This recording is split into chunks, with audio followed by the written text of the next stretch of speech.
Bhadrachalam police స్టేషన్పై ACB దాడి. Bhadrachalam Nivas news.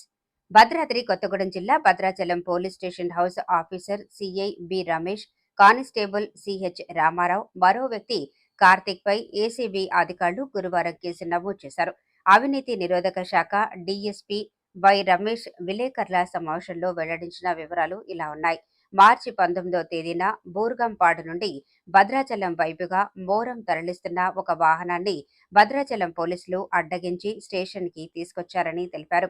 ఆ వాహనంపై కేసు నమోదు చేయకుండా చట్టపరమైన చర్యలు లేకుండా విడుదల చేయడానికి వాహనం యజమాని నుండి కానిస్టేబుల్ రామారావు 30,000 డిమాండ్ చేసినట్లు వెల్లడించారు.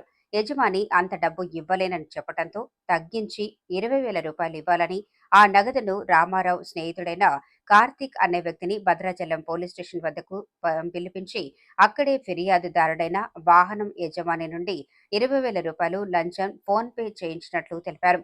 కాగా గురువారం ఏసీబీ అధికారులు inspector B Ramesh, constable CH Ramarao, private వ్యక్తి డి కార్తిక్లను విచారించగా కానిస్టేబుల్ రామారావు, సిఐ రమేష్ ఆదేశాల మేరకే ఫిర్యాదుదారుడు నుండి 20,000 తీసుకున్నట్లు విచారణలో తెలిసిందని డీఎస్పీ రమేష్ విలేకరుల సమావేశంలో వెల్లడించారు. ఆ ముగ్గురిపై క్రిమినల్ దుష్ప్రవర్తన కేసు నమోదు చేసినట్లు ఏసీబీ అధికారులు మీడియా సమావేశంలో తెలిపారు.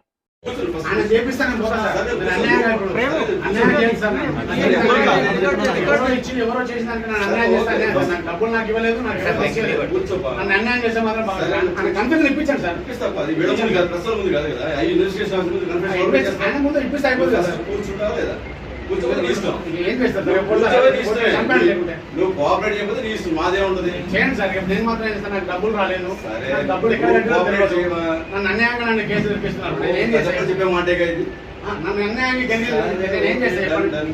గన్మన్ పెట్టుకున్నాను, నా బాబు మా మనిషిని పెట్టుకున్నాను. ఏ బాబు ఇప్పటి వరకు మేము ఇన్వెస్టిగేషన్ చేస్తున్నాం. రిక్వెస్ట్ చేస్తావా చేయి, లేదా నేను చేయను. ఏం చేస్తా సార్? ఓకే, నో ఇష్యూ, చేయమా. నేనేం చేస్తాను?